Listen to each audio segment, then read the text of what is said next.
ایران کے صدر Masoud Pezeshkian اور وزیراعظم شہباز شریف کی وفود کی سطح پر بات چیت. نائب وزیراعظم فیلڈ مارشل اور دیگر اہم وفاقی وزرائے مملکت اور اعلیٰ سرکاری حکام موجود تھے. وزیراعظم کا پاکستان اور ایران کے دیرینہ برادرانہ تعلقات کی اہمیت پر زور. ایرانی قیادت مسلح افواج اور عوام کے ساتھ پاکستان کی مکمل یکجہتی اور حمایت کا اعادہ.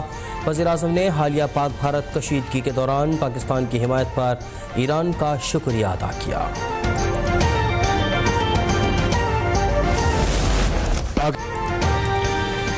اسرائیل کا ایران کے خلاف جارحیت کا کوئی جواز نہیں تھا. پاکستان ایران کے جوہری پروگرام کی مکمل حمایت کرتا ہے. وزیراعظم شہباز شریف نے کہا کہ کشمیر کی وادی مظلوم کشمیریوں کے خون سے سرخ ہو چکی. کشمیریوں کے حق کے لیے آواز اٹھانے پر ایران کے مشکور ہے. دوست وہ ہوتا ہے جو برے وقت میں ساتھ دے.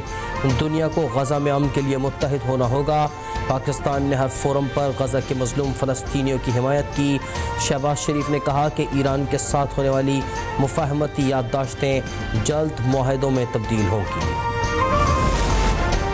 اسرائیل خطے کو عدم استحکام سے دوچار کرنے کے ایجنڈے پر عمل پیرا ہے. غزہ، لبنان اور شام میں اسرائیلی جارحیت مذموم عزائم کا حصہ ہے. اسرائیلی جارحیت پر پاکستان کی حمایت کے دل سے شکر گزار ہیں.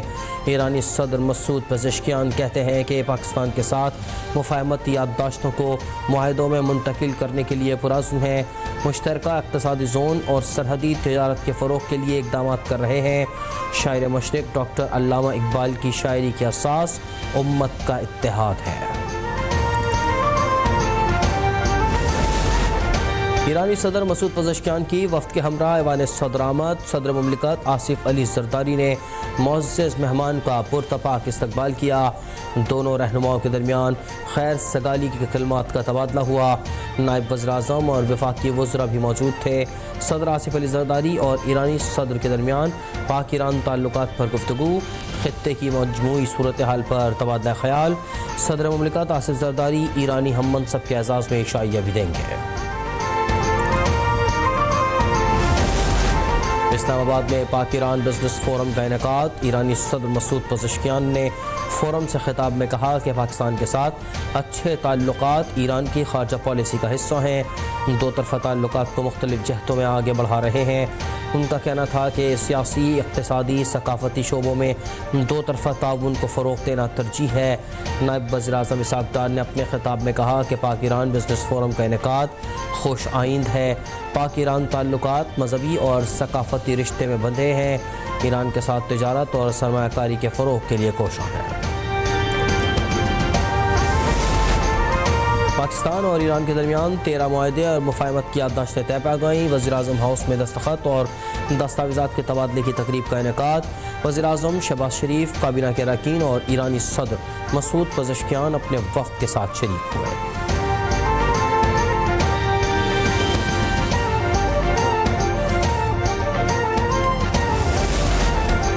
وزیر اعظم اسحاق ڈار کی ایران کے صدر ڈاکٹر مسعود پزشکیان سے ملاقات. ان دونوں رہنماؤں کا پاکستان اور ایران کے درمیان گہرے تاریخی اور برادرانہ تعلقات کو مزید فروغ دینے کے عزم کا اعادہ. اسحاق ڈار نے کہا کہ پاکستان ایران کے ساتھ اپنے تعلقات کو مشترکہ تاریخ، ثقافتی ورثے، عقیدے اور باہمی احترام کی بنیاد پر انتہائی قدر کی نگاہ سے دیکھتا ہے.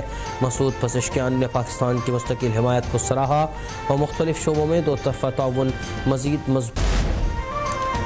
پاک ایران دو طرفہ تجارتی حجم $8 ارب تک لے جانے پر اتفاق. وزیر تجارت جام کمال اور ایران کے وزیر تجارت محمد آتابک کے درمیان اہم ملاقات. دو طرفہ تجارت کو نئی جہت دینے اور سرحدی تعاون بڑھانے پر زور. جام کمال نے کہا کہ ایران کے ساتھ تجارتی تعلقات میں تیزی لانے کا وقت آ چکا. دونوں ممالک کا مشترکہ اقتصادی کمیشن کے آئندہ اجلاس کو جلد منعقد کرنے اور B2B اجلاسوں کے نئے سلسلے کے آغاز پر بھی اتفاق.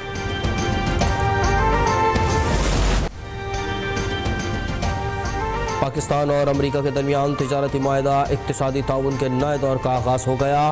امریکی صدر ٹرمپ کے مطابق امریکہ پاکستان کے وسیع تیل ذخائر کی تلاش اور ترقی میں تعاون کرے گا.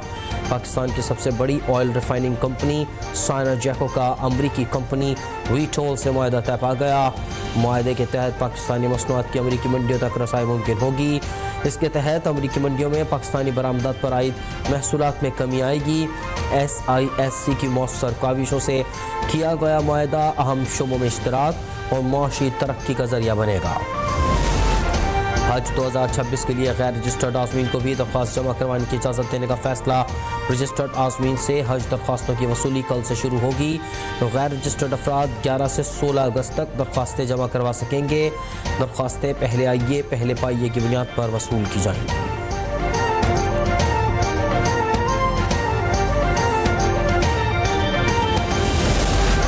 پیپلز پارٹی دیہی علاقوں کی نہیں شہری علاقوں کی جماعت ہے۔ وزیر بلدیات سعید غنی کہتے ہیں کہ تنقید ہوتی ہے، پیپلز پارٹی مخصوص علاقوں میں کام کرتی ہے۔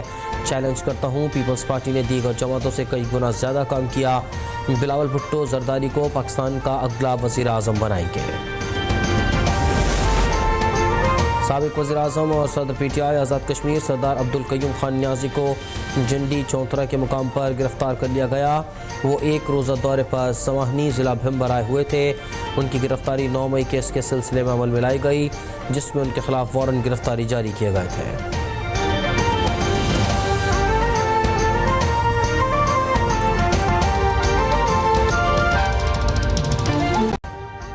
ابھی سبسکرائب کریں تاکہ کوئی خبر رہ نہ جائے۔